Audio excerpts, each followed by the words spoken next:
Imagine lu punya pacar cosplayer, tapi nggak ada drama. Gila. Betapa bahagianya diri lu, men. Cuman gini ya, jujur gue kasihan banget sama cosplayer Indonesia. Kenapa? Soalnya banyak banget dari mereka yang bagus. Tapi ketika ada satu oknum aja yang buat drama, yang kena satu komunitas lu bayangin. Cuman gara-gara gue nonton anime ini, anime My Dress Up Darling ini, semua pikiran-pikiran jelek gue soal cosplayer bisa hilang gitu. Gokil banget ini anime. By the way, selamat datang para wibu sepuh sekalian. Perkenalkan aku Omri buat kalian semua yang tidak tahu. Dan biasanya aku buat video yaping kayak gini namanya ngopi. Ketika gue lagi baca berita-berita yang seru, atau ketika gue lagi baru aja selesai nontonin anime-anime yang gue tonton. Dan pada kesempatan kali ini gue bakal coba buat nyeritain impresi gue dan juga perasaan gue setelah nonton My Dress Up Darling full episode. Let's go. Let's go. Jadi pertama kali gue tonton setelah 2 tahun lama. Ada alasan tertentunya nggak Bang Rey? Ada, sebenarnya ada 2 alasan. Alasan yang pertama karena kemarin baru juga gue dapet tuh baca berita tentang live actionnya. Katanya bakal ada live actionnya My Dress Up Darling. Cuman katanya yang meranin Marin Kitagonya bukan Akase Akari yang nyanyiin lagu ending dari animenya tuh. Soalnya dia buat video klip yang nge-cosplay Marin juga kan, itu orang-orang jadi banyak yang suka dan banyak yang cinta gitu men. Kayak Marinku Too Good To Be True ternyata bener ada di real life. Wah. Terus yang kedua tentang manganya. Katanya manganya itu udah mereka sama-sama saling confess. Dan menurut gue itu menarik karena kalau misalnya dibandingin sama Kanoka kalau misalnya dibandingin sama Rental Girlfriend kayaknya suka gue. Soalnya My Dress Up Darling ini terkesan gak banyak basa-basi. Sementara anime yang tadi gue sebutin saking ngaretnya gitu ya. Kayak udah pengen kejar-kejaran sama One Piece gitu. Kayak kalau misalnya episode itu udah sama kayak One Piece, masih belum jadian itu main karakternya. Karena itu MC lawan terberatnya adalah autornya sendiri. Karena autornya sendiri kalau misalnya lihat di akun Twitter halu banget dah. Dan gue yakin lu semua yang sepupu udah pada tahu ya soal fakta ini. Sementara My Dress Up Darling, ketika gue lihat animenya, gue kaget soalnya di episode 3-4 itu Marin Kitagawa udah jatuh cinta sama Gojo-nya sendiri. Dan itu membuat anime makin menarik gue lihat. Soalnya cara mendevelop cintanya tuh bukan yang terkesan dipaksakan gitu. Mereka sama-sama saling support. Dan ketika emang pada akhirnya si Marin terus jatuh cinta, gue ngerasa emang Gojo tuh emang berhak untuk mendapatkan cintanya Marin kayak gitu. Dan oke lah, balik lagi. First impression gue nonton anime ini awalnya kurang bagus. Kenapa? Soalnya waktu tahun 2022 lagi hits banget. Gue lagi live streaming, tiba-tiba dikirimin media share soal adegan Marin yang diukur badannya sama Gojo. Gue awalnya ngerasa ini anime entol. Ini gue rasa anime ecchi. Tapi ternyata ketika gue tungguin ya sampai full episode, terus gue lupa, gue baru inget 2 tahun 2 tahun lagi, 2 tahun ke depan. Karena sorry men, gue tua. Terus habis itu gue tonton full. Wah, gue ngerasain hal yang berbeda sih. Gue gak cuma ngelihat ini sebagai anime fan service doang. Meskipun di Netflix udah ada peringatan ya, ketelanjangan. Tapi dengarkan opini gue baik-baik. Kalau misalnya anime dihilangin unsur ecchinya, gue bakal tetep bilang ini anime bagus. Saya menurut gue ini anime bisa relate sama lu semua. Yang lebih kerennya lagi adalah kalau misalnya lu nonton cewek, atau enggak, kalau misalnya lu nonton laki-laki nih ya, sebagai laki-laki atau sebagai perempuan, itu lu bisa melihat sosok Marin Kitagawa sama Gojo Satoru itu kayak husbando sama waifuable banget. Jadi mau itu lu cewek atau lu mau cowok, lu bakal menemukan sosok Marin dan juga Gojo tuh sebagai 2 sosok yang emang keren banget. Dan ini bukan tipikal anime yang menurut gue kisah cinta cewek Gyaru yang bener-bener terkenal dan juga cakep banget, tugu-tubi terus suka sama cowok pecundang ya. Menurut gue kagak. Soalnya Gojo ini adalah salah satu main karakter yang menarik menurut gue. Dia tuh punya sesuatu yang tidak dimiliki Marin, sementara Marinnya sendiri itu punya sesuatu yang tidak bisa dia lakuin sendiri. Dan ketika mereka sama-sama ketemu ya, dari mesin jahit, itu kayak semacam takdir gitu tau gak, yang menyatukan dia. Gue kayak nonton sinetron. Tapi jujur ini bagus banget anjir. Ya gue kalau misalnya setiap kali nonton anime itu gue jarang banget bilang anime jelek ya. Soalnya gue benar-benar coba buat nyari tahu dulu secara full episode kayak gimana. Gue jarang banget buat ngedrop anime sampai beberapa episode doang, karena mungkin aja cerita anime itu bakalan ke reveal atau bakalan bagus di akhir-akhir. Cuma menurut gue di anime My Dress Up Darling ini semua episodenya punya maknanya sendiri. Gue bisa melihat dan juga bisa merasakan jeripainya para cosplayer yang baru pertama kali merintis gitu ya.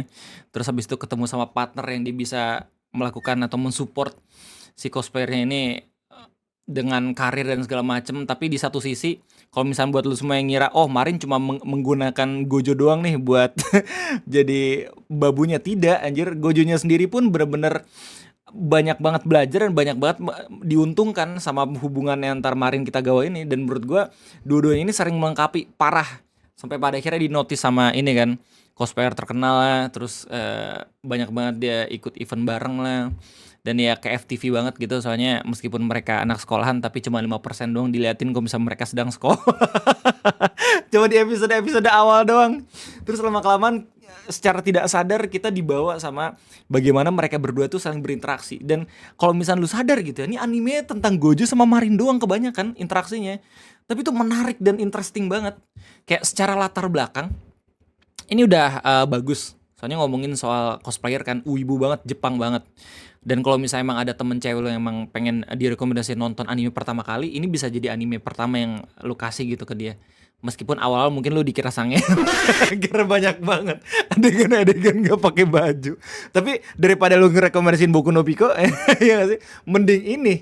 Kayak di anime juga ngejelasin pakai foundation, maskara, segala macem, kayak ngerias muka gitu. Pasti suka lah. Di anime ini bener-bener jarang banget diliatin drama-drama cosplayer gitu. Mungkin nanti bakalan diliatin di manganya, gue nggak tahu dan gue belum baca soalnya.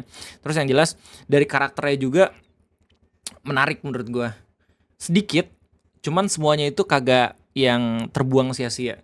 Bahkan kakeknya Gojo Satoru sendiri itu yang gue kira awalnya beban, tapi ternyata dia benar-benar jadi inspirasi dari Gojonya kan, inspirasi dari main karakternya sendiri.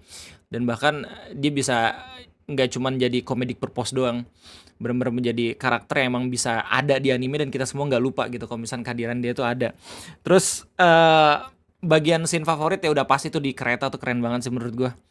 Waktu si Gojo nge-reveal kalau misalkan dia udah buat kostumnya, tapi ternyata si Marin Kitagawanya sendiri bilang, oh event di Jepangan gak harus hari ini doang, gila. Itu escalation yang paling bagus sih menurut gue, sampai gue mikir kayak ini harusnya ditempatin di akhir episode, di akhir season gitu, di episode 11-12, tapi mereka ngedrop itu di episode 3-4, terus habis itu sisanya lebih ngefokusin dunia cosplaying tuh juga fine-fine aja menurut gue. Tapi di episode 3-4 benar-benar episode yang menurut gue ngehook up gue biar ngelanjutin animenya sih.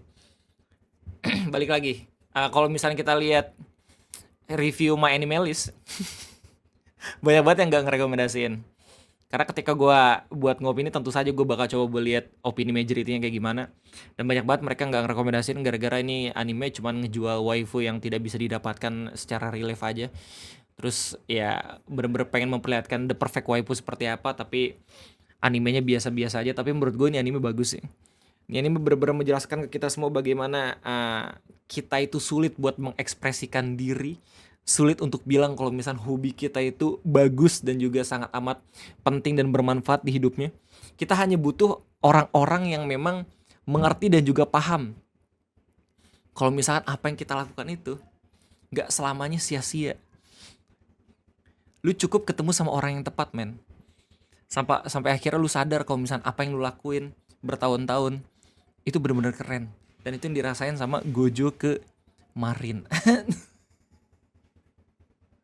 Gue nonton anime ini jadi filosofis banget. Gue jujur jadi ngerasa bersalah ketika pertama kali gue ngelihat klipnya, terus gue ngerasa ini anime hentong. Saya kalau misalnya gue bandingin sama anime-anime romance lain gitu, yang mana gue masih belum bisa banyak bandingin sama anime romance komedi yang lain, soalnya pengetahuan anime gue masih sedikit gitu. Mungkin lu semua yang sepuh punya pengetahuan yang lebih banyak. Jangan lupa lu bisa tulis di kolom komentar segala pendapat dan juga masukan lu gitu, karena nggak selamanya apa yang gue omongin ini bener. Kalau misalnya ada opini dan terlalu semua yang bilang ini anime jelek, ya gue fine-fine aja, karena setiap orang tuh punya referensi dan juga pendapat yang berbeda. Tapi kita saling hargai lah, karena menurut gue ngapain kita saling berdebat soal anime. Udah kayak fans One Piece aja yang ngedebatin mana yang lebih kuat, Zoro atau Sanji, yang gak ada habisnya. Gue sangat bersyukur sih sebagai wibu, termasuk wibu yang nontonin anime musiman juga. Soalnya kadang kalau misalnya kita cuma nontonin anime mingguan doang gitu, toxic banget men lingkungannya. Soalnya ngebanding-bandingin power scaling mulu, tidak ada habisnya gitu, tidak ada kepuasannya. Kayak mana yang lebih kuat, apakah Goku, Naruto versus Luffy, Naruto sama Sasuke lawan One Piece Universe, terus kalah. Wah, kita lawan siapa? Kita nih udah menang lawan Luffy. Bukan, itu baru Usopp. banyak banget meme kayak gitu. Tapi gue juga nggak menyalahkan orang-orang melakukan itu karena itu juga seru. Tapi satu hal yang gue sadari ketika gue nonton anime ini, gue jadi banyak relate sama para wibu-wibu sepuh yang suka banget sama anime romance komedi. Ini bisa jadi pelarian lu buat lu semua yang emang real life-nya tuh busuk. Kita berharap ada Marin atau Gojo di samping kita gitu yang benar-benar bisa nge-support satu sama lain. Gojo sendiri sebagai laki-laki benar-benar bisa tanpa lelah gitu ya ngasih tau ke Marin kalau misalkan apa yang dia lakuin itu adalah sesuatu yang harus membanggakan.